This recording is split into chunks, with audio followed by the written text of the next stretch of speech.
वली के बगैर छुप कर निकाह करना। इंडिया में 18 साल का हूँ, मुझे एक लड़की पसंद थी तो मैंने हराम से बचने के लिए छुप कर निकाह कर लिया, लेकिन इस निकाह में लड़की का कोई वली या घर वाला शामिल नहीं था। मैंने महर भी अदा कर दिया। क्या हमारा निकाह हो चुका है? देखें, लड़की के वली की इजाज़त के बगैर निकाह करना एक इख्तिलाफी मसला है। तीनों इमामों के नज़दीक ये जायज़ नहीं है। इमाम शाफी, इमाम मालिक, इमाम अहमद बिन हम्बल। दलाइल क्या है? इस पर मैं बहुत दफ़ा दलाइल पहले रिकॉर्ड करवा चुका हूँ, इससे के लिए बहुत लंबा हो जाएगा। दलाइल दोनों के पास है। इमाम अबू हनीफा के दलाइल भी मजबूत है, तीनों मज़ाहिब, तीनों अइम्मा के दलाइल भी मजबूत है। दलाइल दोनों तरफ है। तो ऐसे मौके पे जब दोनों तरफ दलाइल होते हैं, इमाम अबू हनीफा अक्सर कुरान की जो है ना वो तरजीह देते हैं। जब हदीस और कुरान में टकराव होता है तो फिर इमाम अबू हनीफा का उसूल है कि वो कुरान को तरजीह देते हैं, और दीगर अइम्मा जो है वो हदीस को वही वैल्यू देते हैं जो कुरान को है। तो ये उसूली इख्तलाफ की वजह से बाज़ दफ़ा मसाइल में इख्तलाफ हो जाता है। तो कुरान से यही मुतरश्शे होता है, पता चलता है कि निकाह के लिए वली की इजाज़त ज़रूरी नहीं है, लेकिन हदीस में है कि ला निकाह इल्ला बिवलिय्यिन, वली के बगैर निकाह नहीं होता।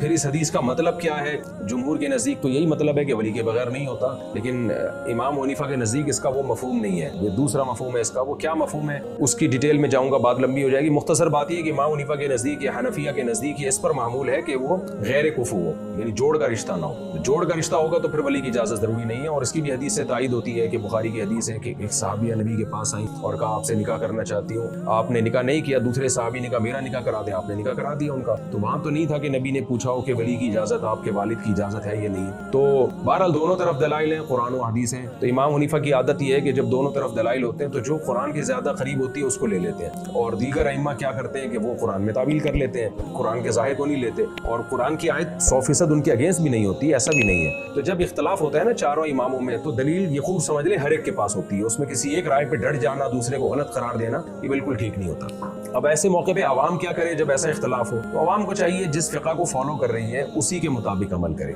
ऐसा ना हो कि आप हनफी हैं और जहाँ गुंजाइश आपको फ़िक़ा शाफी में मिली तो शाफी बन गए आप, या आप शाफी मसलक को फॉलो करते हैं और गुंजाइश आपको हनफी फ़िक़ा में मिली तो उधर को छलांग मार दिया आपने। ये फिर ख्वाहिशात की पैरवी है। तो इसलिए बर्रे सगीर में चूंकि ज़्यादातर फ़िक़ा हनफी ही को फॉलो किया जाता है, तो इसलिए फ़िक़ा हनफी में यह है कि वली की इजाज़त के बगैर निकाह हो जाता है, लेकिन उलमाए अहनाफ ने शर्त लगाई है कि बशर्ते के कुफू हो, यानी लड़का लड़की के जोड़ का हो, फिर वली की इजाज़त के बगैर भी निकाह हो जाता है। अगर से ये है मायूब हरकत, इसको अप्रिशिएट नहीं किया जाएगा, इसकी हौसला अफजाई नहीं की जाएगी। हौसला अफजाई उन सूरत में की जाएगी जहाँ माँ बाप जुल्म ज्यादती कर रहे हो, यानी बाप जो है वो अपनी जिम्मेदारी पूरी ना कर रहा हो। फिर भी बेहतर ये है कि बाप ना हो तो भाई को वली बना लिया जाए, भाई भी जिम्मेदारी पूरी नहीं कर रहा तो चचा, तो कोई भी जिम्मेदारी नहीं पूरी कर रहा तो फिर अदालत से राब्ता किया जाए, कोर्ट से निकाह कर लिया जाए। तो अब इस उसूल की रोशनी में आपकी बात का जवाब ये है कि आपको लड़की पसंद थी, आपने हराम से बचने के लिए चुप कर निकाह कर लिया, लड़की के अब्बा राजी नहीं थे, तो नामुनासिब काम किया आपने। ऐसा नहीं करना चाहिए, लड़कियों को इस तरह लड़के बेवकूफ बनाते हैं, आगे लड़कियों के लिए बड़े मसाइल खड़े हो जाते हैं। लेकिन अब कर लिया है निकाह, तो अगर आप उस लड़की के जोड़ के हैं तो निकाह हो गया।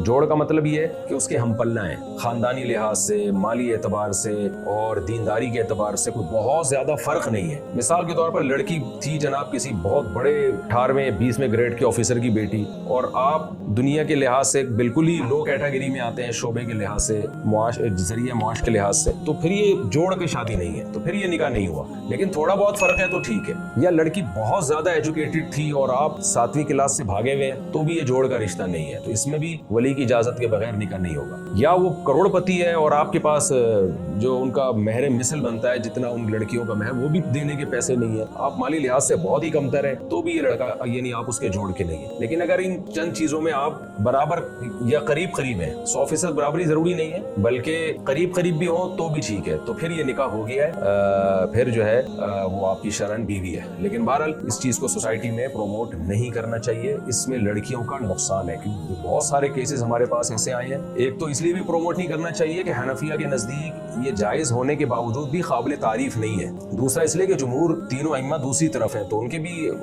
राय की रियायत कर लेनी चाहिए। तो जरूरत के मौके पे तो इसका इस्तेमाल किया जाएगा कि वली की इजाजत के बगैर निकाह को जायज करार दिया जाएगा बिला कराहत। वो जरूरत यही है कि माँ बाप जिम्मेदारी पूरी नहीं कर रहे हो, लड़की की उम्र बढ़ रही हो रही हो, बहुत से अब्बा ऐसे नाजायज करते हैं अपनी बेटियों के साथ, तो फिर तो ठीक है, तो वरना जो है इसको अप्रिशिएट नहीं किया जाएगा। तो बाकी आपका मसला मैंने बता दिया। अगर आप लड़की के हम पल्ला है, कुफू है, तो आपका निकाह हो गया, और अगर आप उसके जोड़ के नहीं है तो फिर ये निकाह नहीं हुआ। बाकी बाज़ दफ़ा आदमी ये समझ रहा होता है मैं जोड़ का हूँ, तो आप अपने और लड़की के हालात किसी मुस्तनद मुफ्ती के सामने रखें, वो फैसला कर देंगे कि आप एक रिश्ता ये जोड़ का है या नहीं। और माँ बाप को चाहिए जब ऐसा निकाह हो गया हो तो उसको मान लिया करें, खाम खाम में ज़बरदस्ती न किया करें उसको तोड़ने के लिए, इसके बड़े फसाद आते हैं।